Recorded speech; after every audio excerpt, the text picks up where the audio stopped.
after the initial comment made by Carlos, when I was a young guy and went out to discotheques, to discos, to spend time with girls. I'm out of the market. I've been out of the market for a long time, but I remember I had two cousins that were really tall, and I always went out at night with them, and they called us the V.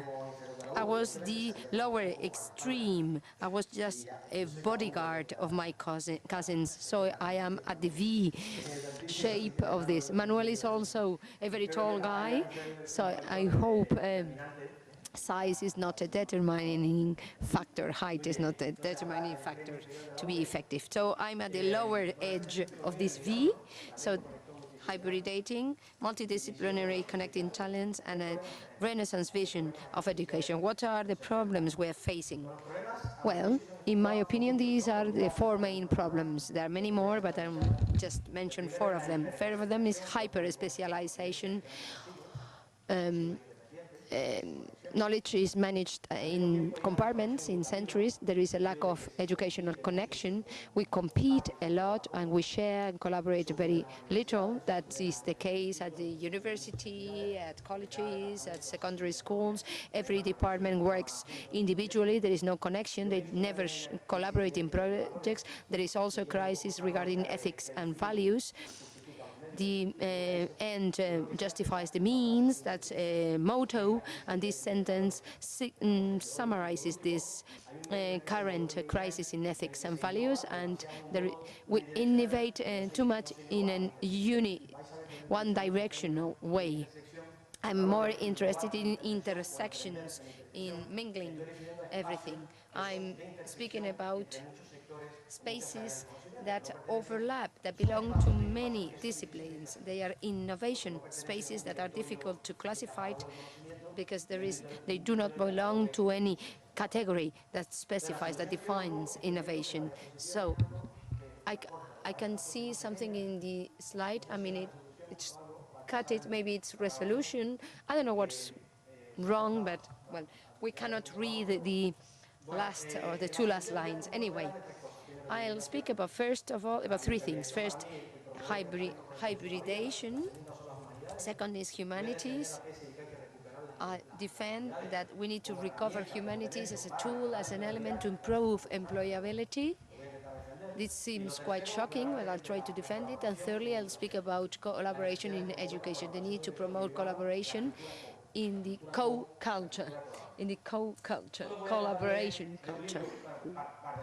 I'll speak about a book called The Medici Effect, written by Francis O'Hudson, a professor. I'll define it very quickly. The more you shoot, the more you link the pieces, the more potentially disruptive will the result be. I mean, if I link a biologist with a chemist, the result can be quite foreseeable. But if I mix two different disciplines, there is a great deal of disparity. We maximize the Medici effect, and this should lead to a much more innovative resort. So there is a virtue in mixing different parts. And there is a book called The Economy of Hybridation, speaking about 20 Spanish companies that had success strategies by using hybridation. What do I understand by connected talent? This is a capability to detect and take the best of synergies between elements that are very disparate, very different. So we needn't only identify, but also exploit, take the best, make advantage of those synergies, of those advantages. Can I turn this round? Good. So,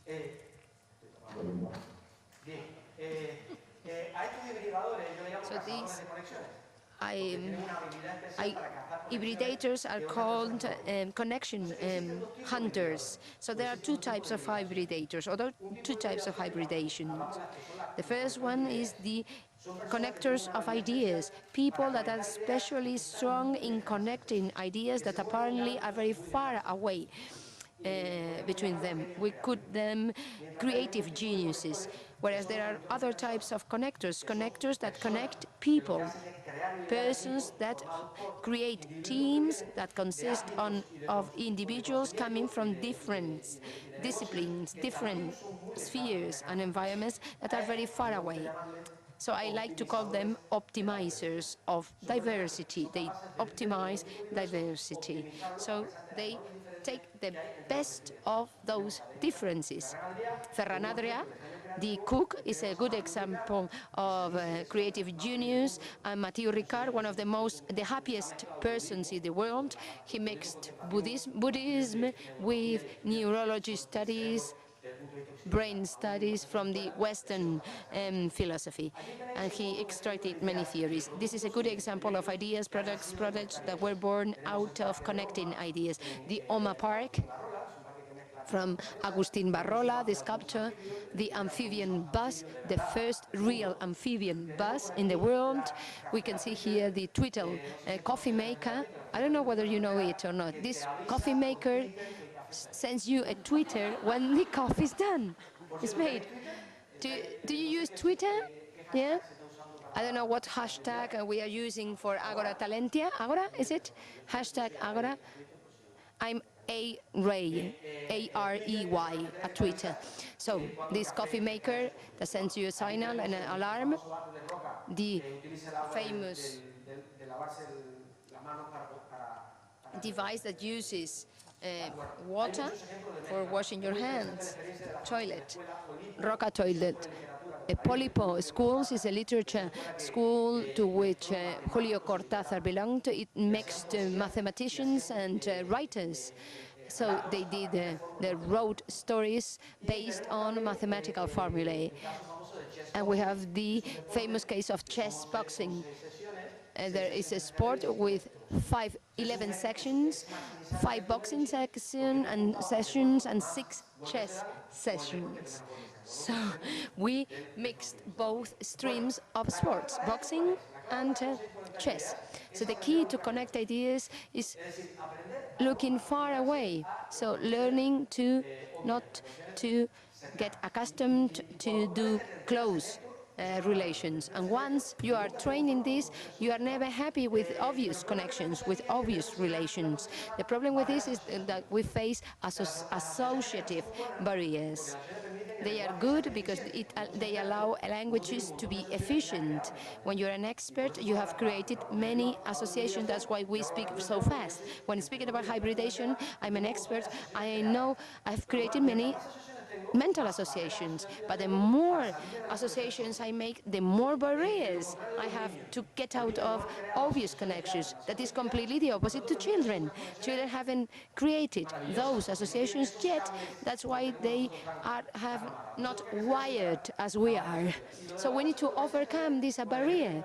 And you'll understand this with an example. If I organized an example and ask you, give me 5 words you associate to the word window, the most probable answers is that approximately 85% would mention one of these 5 words: door, wall, light, curtain, or roller. If we asked a child, they would give any other type of word, but never those 5 words. On the opposite, I'll give you the example of a person that has very low associative barriers, such as Marcus Samuelsson, a Swedish guy that went to live in the United States and opened up a Swedish food restaurant. And we asked him about a word, and what do you associate it to or with? Tandoori, what do you think when speaking about tandoori? He thought about smoked salmon. What's the relationship between tandoori and smoked salmon? There was a connection, but it wasn't obvious, superficial. And this is even more surprising. Caesar salad, and he answered, Caesar salad soup. When I say Caesar salad, your answer would be any ingredient of a salad, of that salad. So he moved from a cold to a hot dish. So he had low associative barriers. connections between persons, between people. We need to maximize this Medici effect, maximize disparity. Therefore, optimizing diversity. We need to mix up people with different beliefs, different attitudes to the world, different ideologies, different origins, cultures, ages, gender, professions, mixing. The key is combining. We need to love mixing. This is the only way to see the difference. We need to understand difference as a way to explore curiosity. And nowadays we understand it more as a source of stress instead of a source of curiosity. And this is a barrier we need to overcome. I do not mean with this that there is nowadays a concept that has to do with talent that is called the T-type personality, T-person.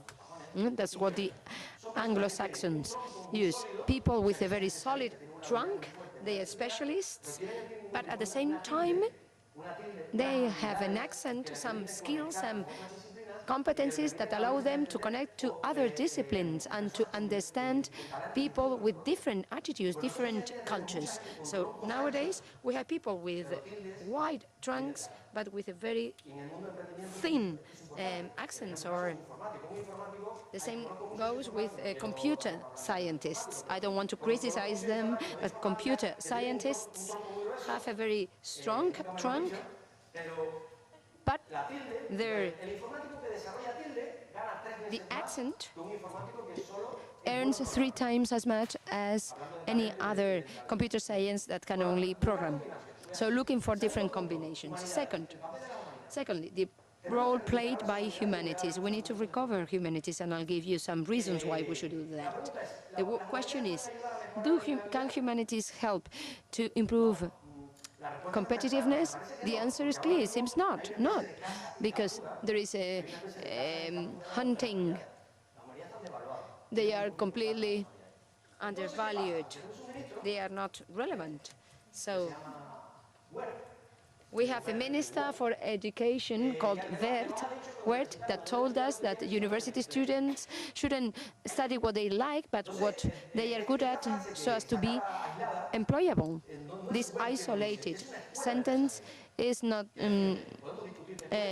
Wert's sentence, but it responds to a home school of thinking. This philosophy of thinking, Keynes called it the practical man. And it's hurt us a lot. It's made a lot of damage. And it goes against employability, because we assume that practical people will be more employable. So, I have a colleague that is called Julian Iturbe. He published the other day this sentence: our students cannot be what companies expect them to become. This is too dangerous if it's not subject to a permanent criticism. We need to transform raw materials, people, by using a single form. And I'm really terrified about this. We can speak about this later on. So we need to apply a holistic approach in education, and that means we need to invest, to cultivate relationships, to grow in those 4 dimensions. People need to know more, better knowledge, do more, learn to coexist, and to learn to be. People need to learn to be. We speak a lot about know-how, but what about knowing to be, not to do things, but to be? Systemic thinking is an important talent to development. Holistic understanding that is provided by a humanist vision. And we need to work on that. The right-hand side and the left-hand side of our brain. There is an over-exploitation of the left-hand side, the analytical, rational side. I usually say that currently we are colonized by the Excel sheet. It's so serious that the future of Europe is being decided on a prosaic Excel sheet. We are over-exploiting the rational side and spreadsheet. And what happened on the right-hand side of the brain, empathy, intuition, observation are developed, and affections too are located in the right-hand side of our brains. And this has to be worked on at companies. We need to develop that. If you study maths, I studied 2 degrees that are completely opposite. Mathematics, this is my own experience. I studied a lot of physics and mathematics in a very hard engineering degree. So I developed a scientific knowledge, but then I moved on to another degree that was closer to humanities, where I developed a humanic sensitive vision or approach. I have many defects, but I feel that I achieved a balance. So I know many philosophers and we need that combination, studying completely opposite degrees. So if you visit the webpage of eModules, you'll read an article from technologists to philosophers. This was about a guy that was a technologist and decided to study philosophy as a doctorate. And he tells his experience. He said that was the best investment in education he did in his whole life, and how it helped him to improve his company. The fact of studying a doctorate in philosophy. There is another article about the impact of poetry. Manuel, you know a lot about literature. Poetry, which is the extreme in the right-hand side of our brain. So the impact poetry can have on professions, and more specifically on employers. Employers could, on executives, could improve a lot if they studied poetry. To develop the capacity of synthesis. I've got a company, I hire consultants, and the skill that I think look at is the capacity of synthesis. It is if it was a combined formula that sums up a lot of virtues of a professional, the ability to combine ideas as an alternative to just, if you've got a document in English, well, and then you have it in Spanish, and it's double. So the synthesis capacity, not just based on cutting things out. It is understanding the problem so you can sum it up clearly. Metaphoric thinking, this is important as well. In fact, the people that are able to create a mold and take it to another situation in humanities, that helps a great deal. But be careful. I'm going to introduce a new topic that I would like to discuss later on. We are talking about talent for employability. But I'm going to complement this. We don't just have to improve talent for employability. Maybe in the next Agora Talentia we could have a table on this. We need to have the managing. Should I repeat that? Not only talent for employability, but managing talent to employ. We need a lot of that. I don't know a lot of managers who hire people because they've studied humanities or something like that. I'm going to leave that for afterwards because I could talk for 4 hours about this. I'm doing a study on the business schools and the impact on the crisis. The business schools are co-responsible for the crisis that we are suffering today. My ideas are very clear on that.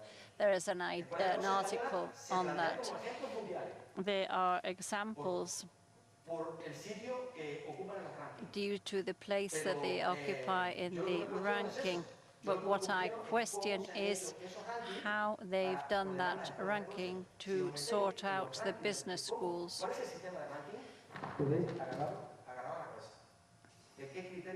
You have to see what criteria are used. So humanities are going to help us develop critical thinking, and this is essential. If there's an important contribution of humanities, that is with critical thinking. But when I said before that we have to work on the managerial talent to employ, even though if you ask the managers what attributes they value the most, I want an employee who has autonomy. And one thing is what they say and what they think. I don't want autonomy, I want followers. So one thing is what they say in the surveys, and the other thing is reality. And with respect to the co-culture, impulse to educational collaboration, I'm going to sum this up. Whilst the university is disciplined, we could understand as an organization that is organized into disciplines, into subjects, because if you find a problem, the problem doesn't come with a tag that says you can solve by the subject of philosophy. This is solved with mechanical engineering. The problems don't come with tags. The problems are solved with a mixture of disciplines, multidisciplinary. So you have to teach people how to do this. That is why I don't understand how at the university there isn't a figure.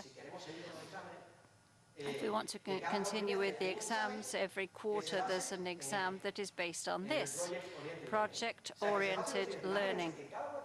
If every term the student has to solve a problem, a project, that means that they have to combine the knowledge from that term and from previous terms. Probably they'll be able, when they finish at the university, they will probably be able to solve problems a lot better. Because what we do today is once you've done your exam, you empty out your hard drive and forget all about it. If you go to Stanford, Harvard, MIT, there are multidisciplinary degrees. The degrees that combine everything, that maximize the Medici effect. Here you've got programs, hybrid programs, and their main objective is to combine skills of the left and right-hand side of the brain. For example, fine arts with mathematics, for example. And here you can see the different programs. I'm not going to read them all. You can see there, both in the US and in Europe, they come out with an MBA and a Master in Fine Arts. Multidisciplinary programs at the University of Stanford, combining all different types of disciplines, not just a specific topic. And there is a center at the University of Alberta which puts nanotechnologists and artists to work together. And this, like fly or insect, you can see, it has been made there. The nanotechnology is disseminated through fine arts. So my final recommendations, to give a bit of meaning to what I've said before, is the following. We at the company have been carrying out hybrid workshops where we work with different researchers. We get entrepreneurs together. What we are looking for are Leonardo da Vinci's. We don't have to look so high up, but we've got people like that in Spain. So my recommendation, and I'm going to sum them up very quickly, is to recover the Renaissance vision of knowledge, that is learning things just for the sake of learning, enjoying. Perceive diversity as a source of curiosity and not one of stress. That is important. Study more than one degree, and the more different, the better. Move professionally from one field to another. That helps us connect better. Travel. Study different cultures and travel as a traveler, not as a tourist. That is important if we really want to learn. Learning to be self-teach ourselves. that helps break away the normal framework. It's important to read books and articles that have nothing to do with our speciality. Going home and reading the same things we've been doing at work, we must something really different, go to the opposite extreme, read poetry, for example, enjoy the process and not be obsessed with the results, and choosing your colleagues, travel companions that aren't so similar to us, because if they are like us, we are not going to change. This, Antoni Flores said this, the more education or training you have of different knowledges, the more expert you are, the more capacity you have of having common sense.